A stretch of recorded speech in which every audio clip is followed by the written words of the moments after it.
Ghost Mall by Warren Weber. Chapter 7. Escape. Erica Benson was in Beswar's Jewelers, spending what felt like 20 minutes wiping silver with a rag of vinegar and brushing crystals with a vodka-soaked toothbrush. She was being watched by the mall manager, Guy Lester, which she thought was particularly odd. Why her? Did they want to make sure she didn't melt anything again? She worried how her husband, niece, and nephew were doing.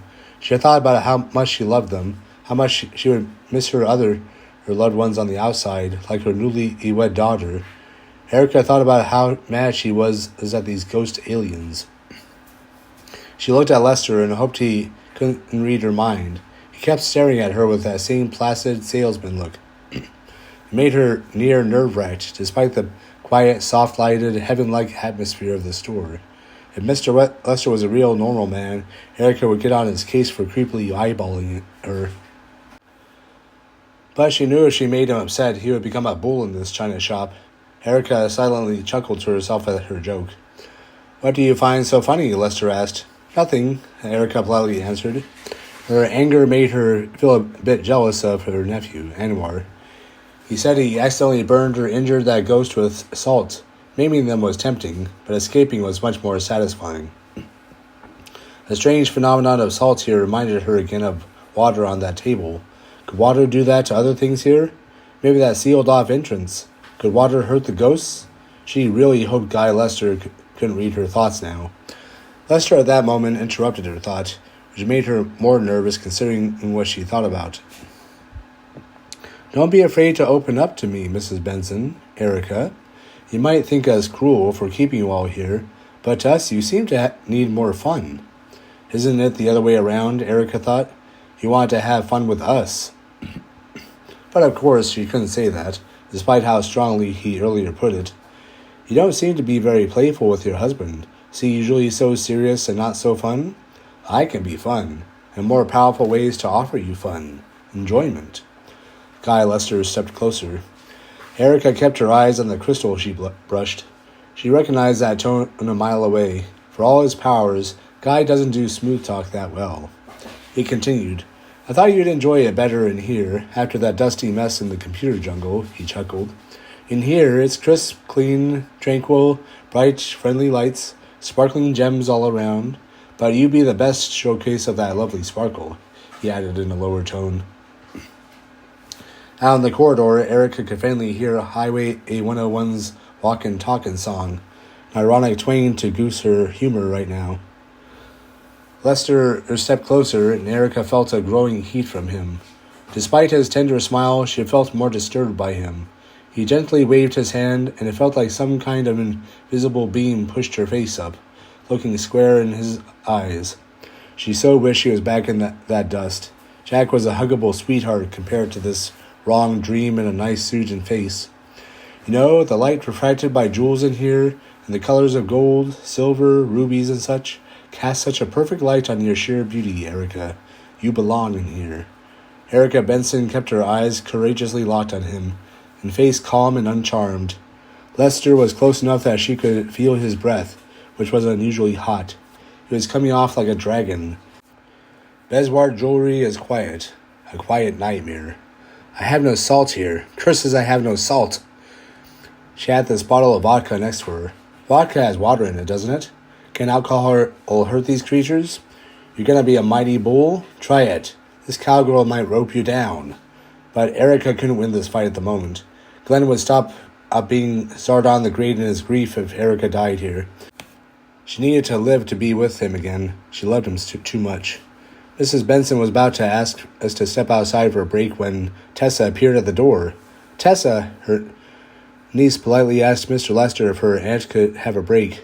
"We miss her," she begged. "Of course," Guy said pleasantly. The two women left towards Raycon. Further away, Erica asked, "Tessa, what are you doing here?" "I got a break," she whispered, knowing that not here is a place to tell her any more. Tessa knew the manager Lester or some other ghost would see Raycon's wreckage. She kept her fingers crossed and mice at the ready.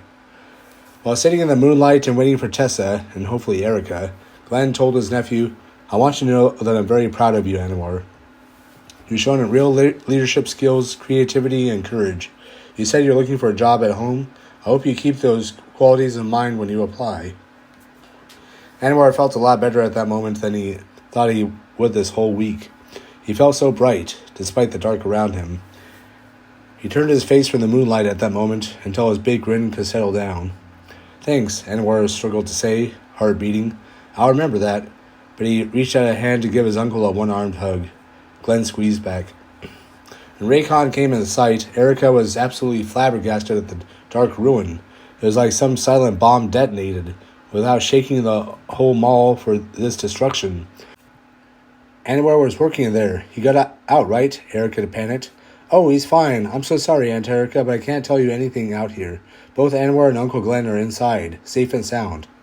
Walking into the darkness, Tessa held her aunt and guided her through the darkness for a few steps till they saw her uncle and brother in the moonlight.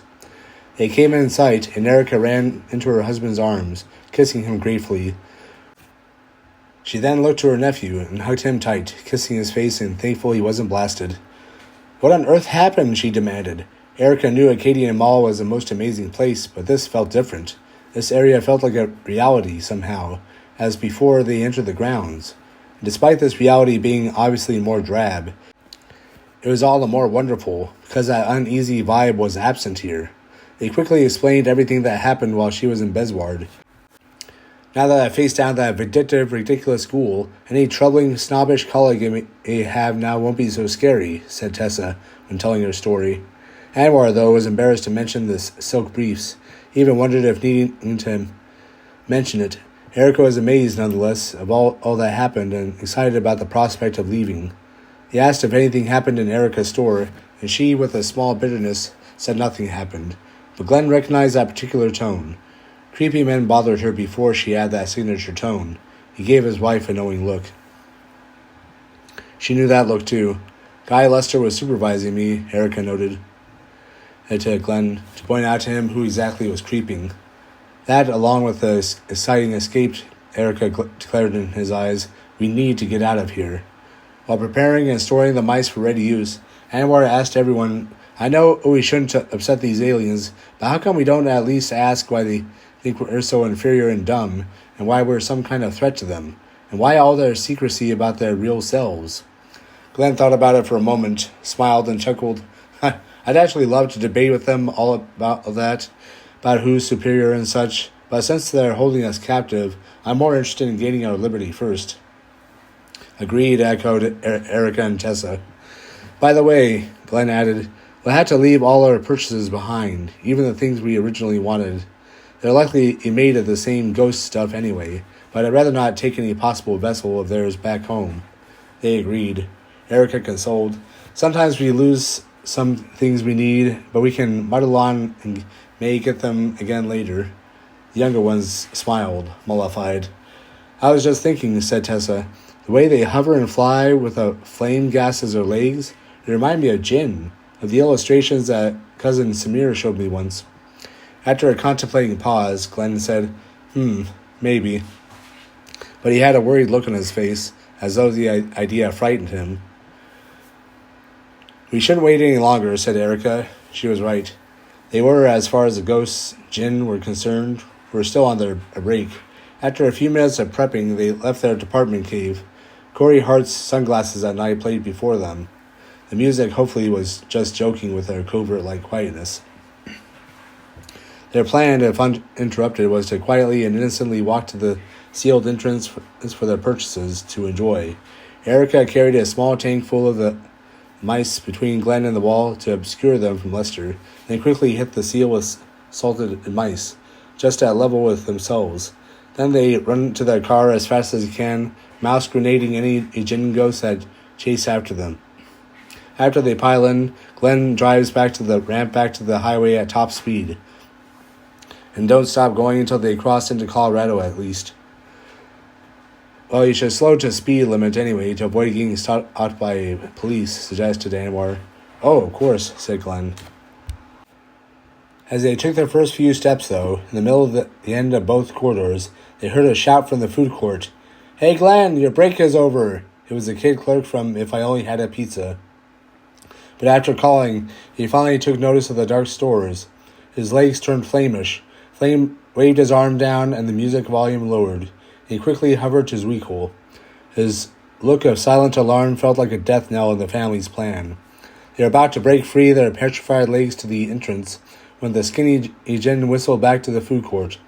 The other 4 clerks, Dalawapo from Wak Wak, the 2 from Peachy Burger, the unfamiliar one from Frofro Yogurt, emptied out to float with their colleague. They saw the dark, then turned deadly looks to the family. The music returned to full volume and played Beastie Boys' No Sleep Till Brooklyn. The rocky, wacky rock song fitted the court's Jin's looks to have their own fun. The family knew they should run, but they couldn't. They all were too terrified to turn their backs on the Jin. Glenn finally pushed the matter and whispered, "Run!" The family did just that, speeding in a stealth manner as best they could, running without loudly stomping their feet, with Anwar and Tessa glancing behind them. The court Jin swam fast after them. The family ran past Besward on his opposite side as Guy Lester stepped out of it looking puzzled at them. He swiftly saw and stopped the court Jin with his hand. They wordlessly pointed towards Raycon. Lester jerked his head up. Flame gasped his legs and floated upward for a better view. "Family!" Lester's voice thundered through the whole Acadian Mall. The music fell silent again. The family froze at the summons, but in a panic, Glenn grabbed Anwar's and Tessa's hands and pulled them closer to the entrance. But they heard a terrible, unearthly cry behind them. They turned to see the 2 Burger Jin dart at them.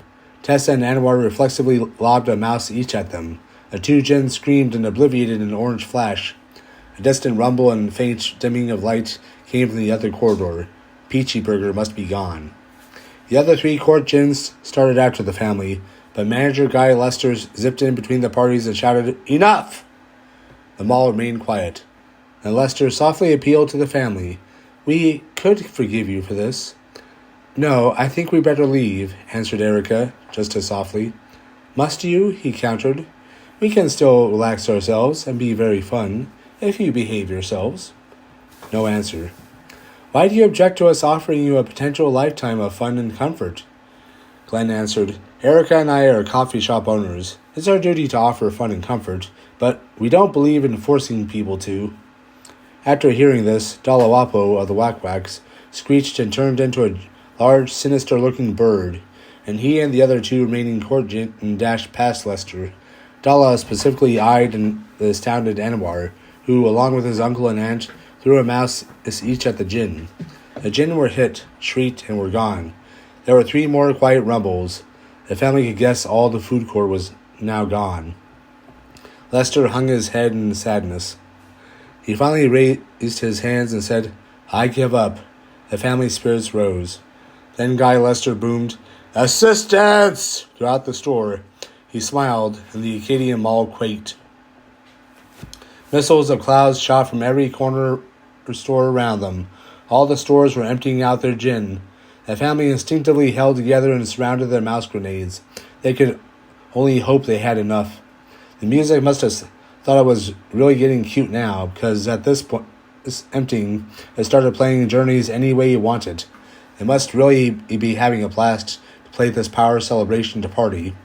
All the rest happened so quickly. Though they were in a corner, the Jin ghost could swoop in from any direction. Anwar and Tessa stood at the forefront of the barrage, with their aunt and uncle who pulled them back behind them. Being their loving guardians this week, they certainly wouldn't let them take the brunt. But the niece and nephew, being young, were still headstrong and brazen. Glenn and Erica would have chastened them, but they were all too swiftly busy. Tessa and Anwar stepped out in front sometimes, pulled back other times, like an impromptu tag wrestling, but they all still remembered to cover their mice. If any 4 of them had time to mice bomb the entrance, yes, they would, but the Acadian Mall had a deluge to upkeep. Tessa and Erica blasted the first 2, Anwar and Glenn behind them. 2 more flew in and were dusted. One Jin smoked out from the massage chair, and Glenn nabbed that one. They slept late only to sleep early. Dark, dusty reality melted it away. In different scattered areas, the whole mall tore and ebbed away its delusion. Erica and Glenn hit a couple more until a young, elegant, raven-haired, professional-looking woman walked forward, looked at Tessa with a devilish grin. It was Adrianita from Galady's. Tessa was distraught. Adrianita seemed so nice. She hoped a little that she might be an ally, But while the other three battled around, the young fashion student defiantly told the clerk, "You don't scare me. I took out a ridiculous Valerie colleague." Adrianita dropped her grin and shrieked in rage. She raised her fists to a fighting stance, and her hair's bun tightened more to where it grotesquely stretched her eyes and cheeks back like a horrible facelift. Adrianita's worksuits morphed into worn leather, fanged edges as at the seams. The sleeves peeled back to reveal spikes of small horns along the side of Adrianita's arms. Tessa backed off in fright. "You can't compare us! I'm much more professional than her!" Adrianita shouted. A giant moth formed under her feet, and she saddled it. The moth carried her in the air. It circled, then dove down to Tessa. Tessa didn't think one mouse would be strong enough for two Jinn, so she threw two at once, hoping the aim would land. She thanked her luck when both howled in their orange shock, Adrianita last looking at Tessa with fright. A dog's growl under the shock caught Tessa's attention. Two nameless Galadees clerks turned into ferocious-looking husky wolves, like were-huskies. Tessa wasn't sure if she had time to grab two more mice from the tank, but the Jinn wolves yelped into orange nothing from lobs from Tessa's right. She looked and saw Aunt Erica there, who smiled at her satisfied. Two more familiar clerks headed their way. The Carlos one at Anwar and Mayfin from pottery reform at Glen, both likewise shedding their niceties. Mayfin even hoisted a giant Egyptian pot above her head to smash at Glen. The Carlos' mad red eyes glowed, but Anwar moused Glen's foe, and Glen returned the favor with the Carlos. Both men high-fived in victory. The battle still raged. Orange flashes bloomed around them, as did more dark patches. Guy Lester, though, stood at his spot still, next to the big middle trees, as calm as ever, surveying the fight. When defeat seemed apparent, though, looking at the greatly dimmed Acadian, he looked more despondent than ever without losing his human face. To the family's dismay, because, despite their near victory, they still wanted it to end, Lester shouted, "Security!" The music still kept optimistic, and pumped Prince's Let's Go Crazy, an epic call to party, as several more Jinn sky-blue balls of comets shot out from the ceiling and floor of the mall's corridors. As the family exhaustedly fought the security, there seemed to be only one last clerk, Jack from Computer Jungle. He aimed at Erica, but Glenn, knocking down a Jinn, charged, "No you don't, Ghost," at the heavy clerk threatening his wife. And Jack stopped and corrected him. "Actually, I'm not a ghost. I'm more of a Jinn." "All right, Jinn, have some tonic," answered Glenn. He threw a mouse, but it felt dry, and sure enough, when it hit Jack, it bounced off him and landed on the floor. But then Gara from the arcade flew in from the corridor. Jack snootily told him, "Get a job." Grungy-looking Gara coolly smiled. "I already got a job." Jack responded, "Then get a better job." "Okay, boss," he snarkily smiled back. Glenn took the chance of Jack being distracted and threw a properly wet, salted mouse at him. Jack screamed and vanished in an orange flash. Gara snapped his head back to them with a maniacal grin in his glowing red eyes. Glenn threw a mouse and was sure he narrowly missed. But the Jinn dramatically howled and seemed to fall behind the trees in evidence.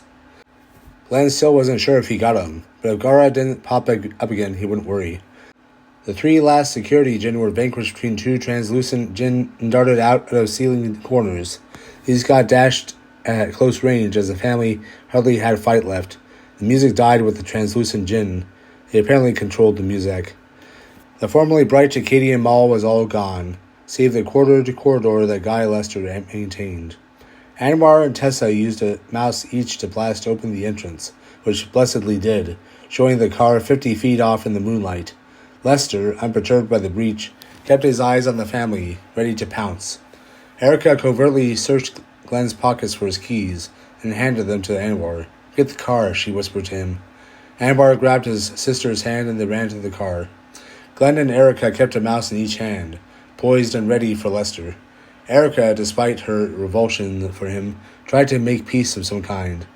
"I'm sorry we had to kill your employees, but we had to defend ourselves." Lester sighed. "No, you didn't kill them, nor will you me. You simply sent them back to our realm. But you should know you can't really escape us. We have unfinished business we want done." "I doubt it," argued Glenn. "We're returning the items because we didn't have fun here, which is what you promised. Since we only worked a little of your terms, you can keep the change." I don't mean this little business, but the business of all you pathetic humans. Annoyed by that, Glenn finally asked, About that, what is this about you getting passed by? Who passed you by, and why are we humans somehow responsible for it? Come on, it can't be harmful to tell us, if we're too pathetic to understand anyway. Very well, relented Mr. Lester. The car could be heard pulling up behind them. Anwar and Tessa waited anxiously for them. Lester started. Long, long ago, we Gen were considered the greatest creatures of the cosmos, and lived throughout your realm of the universe. But then we were told to go elsewhere, though we loved living here, because this realm was now your domain, and humankind can't yet handle existing with us. And who passed us by? The great power of the cosmos. Oh, there are some among us who accept our place and are satisfied, but they're weak and they're fools, because we are stronger, we are better, and we deserve our place again. Glenn and Erica were speechless. Then Glenn spoke. I'm sorry you feel that way, but this great power of the cosmos sounds more powerful than your or my kind, so I doubt we could do anything about it. But like those weak fools among you, you should just get over it. Guy Lester's face and whole body instantly went fiery, gory, multi-red, and devilish rage. His now massive arms swiftly raised toward Glenn, but Erica caved him with a blessed mouse. Guy fell back, fighting the pull, and tried charging again, roaring like a bull. The couple's 3 last mice were pelted at him, and he quickly screamed in a great fury before disappearing, and the glass after the Acadian Mall melted away. Beams of moonlight glowed from several holes in the roof, as Glenn and Erica saw this place properly. There were still 2 trees, likely fed by sunlight and rain through the holes, in the middle section of this once beautiful little mall. Big, hollow shelves of cement where stores used to be lined along the corridor, and further back, there was complete darkness. Looking down, they saw that their purchases, save the cups of water, also vanished. They left the cups and bottles, though. Despite being held prisoner here, the two couldn't help a pained curiosity, as well as a passionate connection because of tonight, to explore further back. But seeing a notable dry plush mouse nearby, and hearing the car honk and call their niece and nephew, convinced them to move out. Anwar sat in the driver's seat, ready to tear out in case his aunt and uncle needed to pile in. But Glenn told him, You can go in the back seat, I got it. Anwar nodded and joined his sister. Glenn still drove at top speed to and on the exit ramp, turned west, and drove the speed limit nonstop until they at least crossed into Colorado. On the road, Erica turned on the radio. Duran Duran's Ordinary World played, a powerful yet restful, soothing ballad that tells them to strive to go on, despite a painful time. After a moment of it, and everyone remembering they had 80s nostalgia shoved down their throats tonight, Anwar nonetheless said, That's a good song. Back in the abandoned mall, the Dud Dry mouse suddenly had a 1990s-style computer morphing below it, with a mouse laid on the keyboard. The mouse's blank face then turned sly and looked where the heroes escaped. Stereo MCs connected, sly like the mouse, speaking tech-savvy with a groovy beat, then played from the computer. The end. Disclaimer. This book is not an encouragement for mayhem in a business establishment of any kind. Do not throw wet, salted plush toys at people. It is physically irritating and socially rude. The Ghost Mall soundtrack. Shotgun Messiah, Living Without You. Madonna, True Blue. Eddie Money, Take Me Home Tonight. Hall & Oates, Out of Touch. Rockwell, Somebody's Watching Me. Paul Young, Every Time You Go Away. Nucleus, Jam on It. The Waitresses, Make the Weather. Huey Lewis, Stuck With You. Malcolm McLaren, Buffalo Gals. Soul Sonic Force, Planet Rock. Michael Jackson, The Way You Make Me Feel. Janet Jackson, Pleasure Principle. Huey Lewis, Heart and Soul.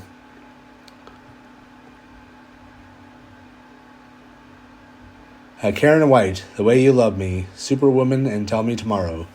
Twisted Sister, Burn in Hell. Asia, Heat of the Moment. Starship, We Built This City. Dexy's Midnight Runners, Come on Eileen. Annie Lennox, Walking on Broken Glass. Earth, Wind and Fire, September. Highway 101, Walkin', Talkin', Cryin', Barely Beaten, Broken Heart. Corey Hart, Sunglasses at Night. Beastie Boys, No Sleep Till Brooklyn. Journey, Any Way You Want It. Prince, Let's Go Crazy. Duran Duran, Ordinary World. And Stereo MCs Connected.